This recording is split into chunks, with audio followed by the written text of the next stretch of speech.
ये कहि परबो हमरो सुमंत कहि परबो कैमरा रे जूम करते आ छोटो हेले कोन करते ताऊ मिनिमाइज तो मिनिमाइज करके म देखुची से अलग मसिहारे जो माने तो पाठ पढुतलो से समय किपरि सब थिलो तार दृश्य देखा होची एटी म केवल हमरो अंचल की जानि जे एना कुकुर संग पढुतला बोली किंतु नाडा कहि के बुझी पारने 33 वर्ष तलर कथा केबे देखिनी आउ समस्त को मध्य जानी सब सब चिन्हा कर मझे मझे देखा प्रदीप टी देखा ही पारानी प्रदीप हाँ ते केते तुम देखा देखला तो बापा चेहरा देखिक जान जे ये मधुआ पुओ आम जहा से समय स्मृति कहले समस्त मन में तो निश्चय मन पड़ुव इंजीडी हाई स्कूल ए वर्ष मन पकई दौर आमर इंजीडी हाई स्कूल समस्ते कहते कि अच्युतानंद हाई स्कूल मन पकेबा स्मरण करवा से अच्युतानंद विश्वास जहाँ नाम विद्यालय नामित होती महेश्वर साहू जे कि प्रेसिडेंट थे कुबेर चंद्र प्रधान जे कि सेक्रेटरी व्यतीत आम श्रीधर सार आनंद सार धरणी सार अनेक महामनम मनीषी आमर प्रभाकर बाबा जो मान उद्देश्य जो मान अक्लांत परिश्रम हाईस्कल गढ़ से समय समस्त मेंबर समस्त पथ प्रदर्शक समस्त प्रतिष्ठाता सभ्य एवं सभ्य समस्त को आज दिन स्मरण करुँच से समस्ते मन पकेबा भगवान से मंगल करूँ से जो मैंने चली जाने स्वर्ग रुहतु आमर बाबा बापा जगधर गंडा के उमेश गंडा के ये कहले बोले बहुत लोग अच्छा जो मैंने कि आम ये विद्यालय को एवं आम संजय बापा जे टीचर थे आम स्कूल प्रमोद सार सी तेणु यहपरि एक परिवेश एक सभार आयोजन कराई तेणु ये सभार उपस्थित था आमर से समय शिक्षक रंजन कुमार साहू कृष्ण कुमार साहू मंगल चरण बेहेरा आमर हिंदी सार विश्वनाथ सार आनंद सार चंदने आमर ईश्वर प्रफुल्ल एवं विद्याधर एम तो सम्मुखें पहुंची जहाँ मु धन्यवाद देवी विशेष कर आमर मंगल सार को सुदूर ढेंकानाल आसी सपत्नी ता सहित पुत्र सुपुत्र से सपरिवार आसिक पहुंचते तेणु समस्त शिक्षक आसिक पहुंची तेणु आम पिला तरफ करताली हो उद्देश्य जहाँ मत खुशी लगुच मन पड़ जाऊँगी से 93 मसीह मुझे हेडमास्टर अच्छी सार मैंने अच्छा मो छात्र छात्री अच्छा भारी खुशी लगुच यही स्मृति चारण में मुझे देखिली आम जो पाठ पढ़ुलू रंजन साहब जो सार कहते सब सार मैंने निश्चय तुम प्रश्न पचारे पे तुम्हें बड़ हेले कौन हम नुह कि समय किए कहला मु इंजीनियर हेबी किए कहला डाक्तर हेबी किए कहला मु मंत्री हेबी किए कहला टीचर हेबी यहपरि आम पुलिस डिपार्टमेंट आम विभिन्न डिपार्टमेंट आम इरिगेशन ठार राजनेता पर्यंत मुझे देखुची आम जो पाने बैचर कौन सी डिपार्टमेंट छाड़ी ना सब डिपार्टमेंट को भर कहीं टीचर अधिक रहा आम अंजलि रहा पुलिस डिपार्टमेंट रे आउ महेंद्र भाई तो आईटी सेक्शन इंजीनियर सेक्शन रे दुख सर रेलवे रे पाई किए दुख बंधु बेहरा से तो राजनीति करथला ना रेलवे रे पाई जाय जहाँ भल तेणु शिक्षक अच्छा पुलिस डिपार्टमेंट अच्छी अन्य डिपार्टमेंट अच्छी आमर जो मामू भंजा अच्छा छबिल कुमार साहू को सुमंत कुमार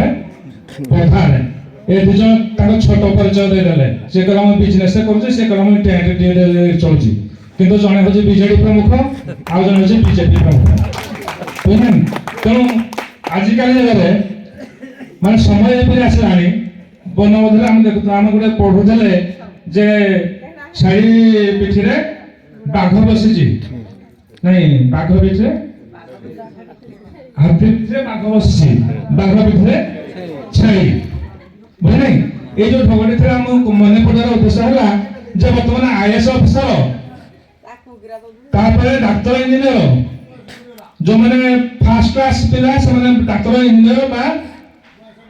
ऐसे अफसर होते ता तो को जो मैंने के ता तो चाकरी चाकरी किंतु जो मैंने एप्री से मैंने वर्तमान जुग रे जो मैंने राजनीतिज्ञ से मैंने हमर भाबुजी आईएएस ओएस ऑफिसर था मते से मैंने উপরে बड़ तेणु आमे कहि परिबानी जे आज छबेल प्रमुख अछि आज सुमंत प्रमुख अछि से दिन ना दिने काहे कि जिला परिषद हो सरपंच हो बा एमएल हो काहे कि न होबे से कल्पना काहे कि हम न करबा तेणु आगामी दिन में समान राजनीति जीवन में समान भल रहंतो भल करंतो आ अन्य माने निज निज पोस्ट रे जमाने अछंती से माने निज पद मर्यादा को रक्षा करी से माने निज निज पद रे भल काम करी सुनाम अर्जन करंतो सुनाम रखले आमे माने मथा आनंदित होबो एठी कहउतलो जे आमे तो 40 वर्ष रे पहुंचे गलोने 47 48 हो गलाने आ जो 10 12 वर्ष अछि कोन करू से संबंध रे हमकु के मार्गदर्शन करिवे मार्गदर्शन तो मार्ग पाई सारी जना तुमके हमें छाड़ी दे जो ट्रेनिंग रे छाड़ी दे जो तुम माड़ी जालु जो तुमको आउरी मार्गदर्शन करिवो किंतु एतिकी कहबो जे निज निज पदवी रे निजे भल पदवी रो जेपरि अंजलि से प्रमोशन पाई पाई जाई जे इंजीनियर सन प्रमोशन पाई पाई जाउ जो टीचर से माने प्रमोशन पाई पाई शेष सीमा रे मध्य पहुंचबो समस्त का जीवन रे उन्नति कर भल केही बेकार ना हो एतिकी आमे खुशी होचु जे केही बेकार ना निज निज बाट बाछि नै जो एवं जो माने को एठे आमे देखलुनी जे ताकर पुओ झियो सब बड़ बड़ हेगरी के हीरो हिरोइन हेगरी बड़ बड़ हेगरी बांग्ला पर्यंत मध्य गले ना हमर फुकड़ पुओ जे पुरी आईटी रो पेगरी भलो चाकरी पाइछि से चाकरी न करिथिला मधे से ता पुओ चाकरी करके ता रो इज्जत रखि देछि तेनो एई परि हमर पिला माने मध्य भलो करंतु आमे भी भलो करूछंती एवं आगामी दिन रे केवल एतिकी परामर्श देबी जे कार्यरत जीवन रे कर्मठ जीवन रे कर्म करबा सहित आमे टिके समाज सहित भलो भाबरे चलिबा समाज रो मंगल कामना करबा समाज पाई टिके समय दबा एवं हमर जेहेतु आमे 40 45 परे हेइ गलानी एबे टिके स्वास्थ्य रो जत्न नबा आमे पासना होजी मांस प्रति समस्त आयत किंतु वर्तमान समय रे ए खासी मांस थार टिके दूर रहबा उचित अर्थात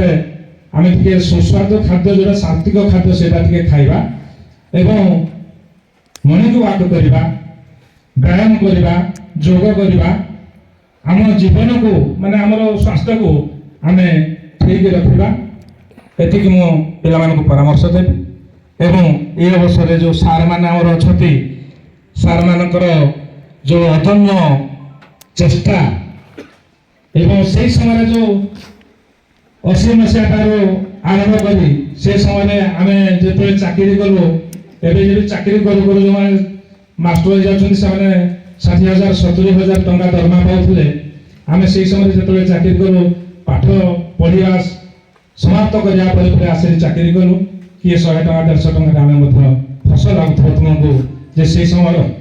परिस्थिति मध्य सही करथिला एवं आमे कल्पना करथलो जे आमे हम जो स्कूल ला माने एडेड हो जानतानी हम स्कूल ला सरकारी ही जानतानी हम स्कूल ला फुल पेज ही जानतानी वास्तव में हमर जो स्वप्न थिला